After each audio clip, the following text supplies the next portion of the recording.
Bonsoir ou bonjour à toutes et à tous. On se retrouve pour la guidance pour la semaine prochaine. Donc on sera le 10, donc du 10 au 16 septembre. Alors, je suis très heureuse de vous retrouver. Enfin, nous sommes de plus en plus nombreux sur Facebook. Alors, sur YouTube aussi, mais c'est vrai que sur Facebook, je suis plus active sur Facebook. Donc, je sais que certains ou certaines d'entre vous vont regarder cette vidéo. Donc, j'en profite pour vous remercier mille fois pour vos participations quotidiennes, vos messages, votre bienveillance. Merci, merci, merci. Ça me touche énormément, ça me touche chaque jour et j'essaie tous les jours de partager avec vous voilà, des vidéos, des cartes, des oracles, des messages.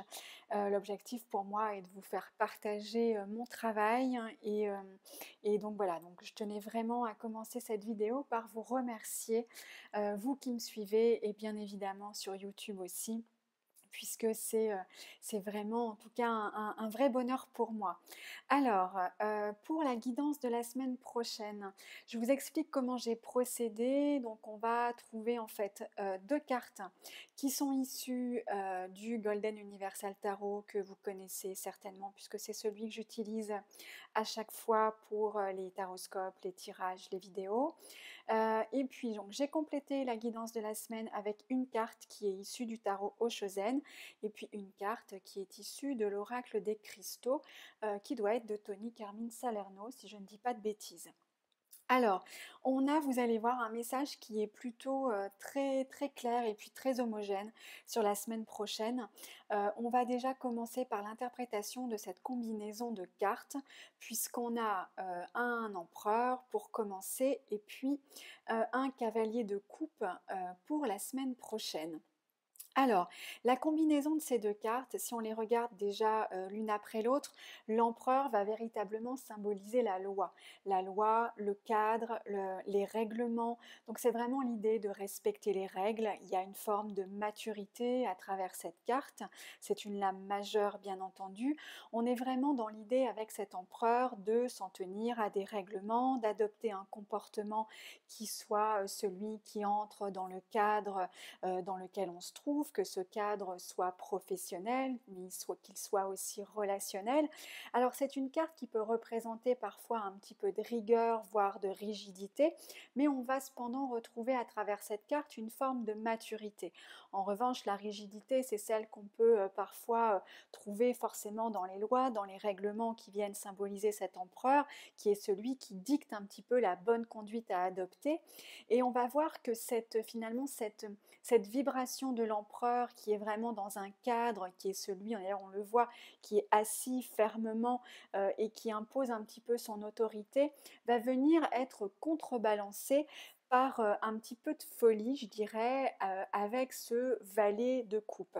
Le valet de coupe, lui, il peut vraiment symboliser un petit peu l'idéalisme. C'est vraiment l'idée. Donc à travers les coupes, on est sur les émotions, on est sur les sentiments, mais on est aussi finalement sur ce qui va être nos aspirations profondes, nos envies, nos désirs.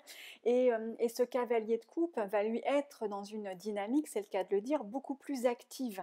Le cavalier est toujours une carte beaucoup plus dynamique et on est vraiment dans une démarche d'aller vers ce qui nous fait plaisir, d'aller vers ce qui nous fait du bien, d'aller vers ce qui nous parle, que ça soit les projets ou que ça soit les personnes qui nous entourent.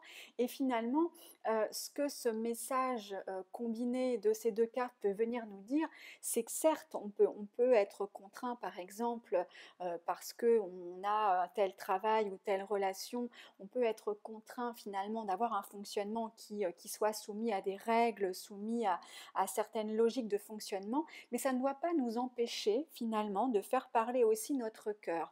On peut très bien être dans un environnement cadré ou dans un environnement dans lequel on doit respecter une certaine forme, mais ça ne doit effectivement pas nous empêcher à un moment donné de penser à nous, de penser à nos rêves, de penser à ce qui nous fait plaisir et finalement de réussir à équilibrer et à contrebalancer la rigueur de l'empereur avec un peu de folie de ce cavalier de coupe.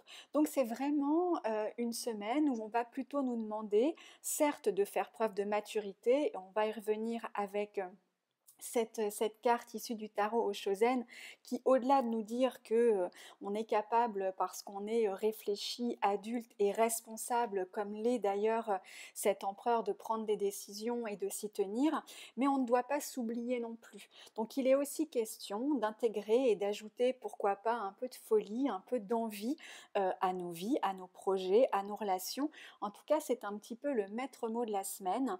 Et on va voir que, puisque que ce soit avec la carte de la maturité qui est issue du tarot Oshozen, ou que ça soit avec l'améthyste qui est sorti cette semaine, on va avoir une fois encore une résonance très forte de ces deux cartes, puisque avec l'améthyste, il est question d'être soi-même.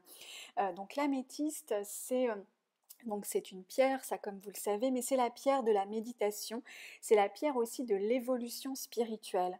Donc ça nous demande aussi quelque part de gagner en maturité, mais si c'est en tout cas pas, enfin déjà le cas, et puis surtout c'est une carte d'évolution.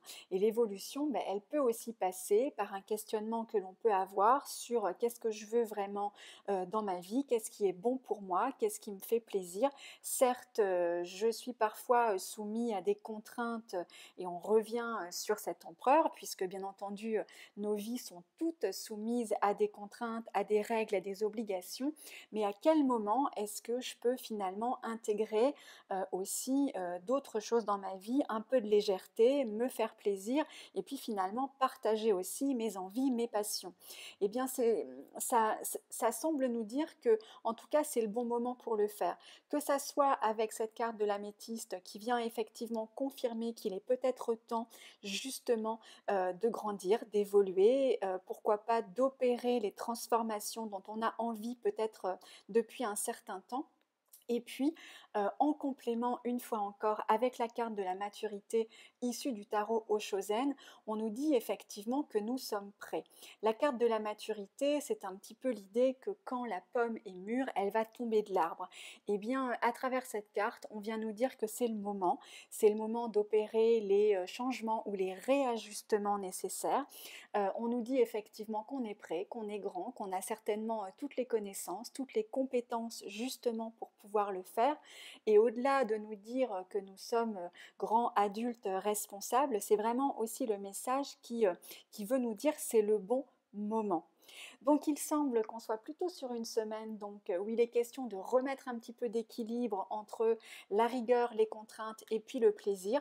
Et puis si on a des changements à opérer, en tout cas pour pouvoir justement rééquilibrer nos vies et pouvoir retrouver, comme je le disais, entre les contraintes, le travail, les obligations et de réussir à trouver des moments de plaisir, eh bien en tout cas c'est fortement encouragé, que ça soit avec l'améthyste comme je le disais, ou encore avec la carte de la maturité issue du tarot Oshozen.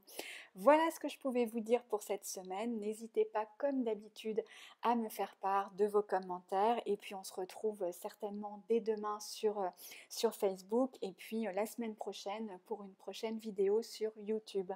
Je vous remercie encore une fois. Je vous souhaite une très belle soirée, un très beau week-end et je vous dis à bientôt.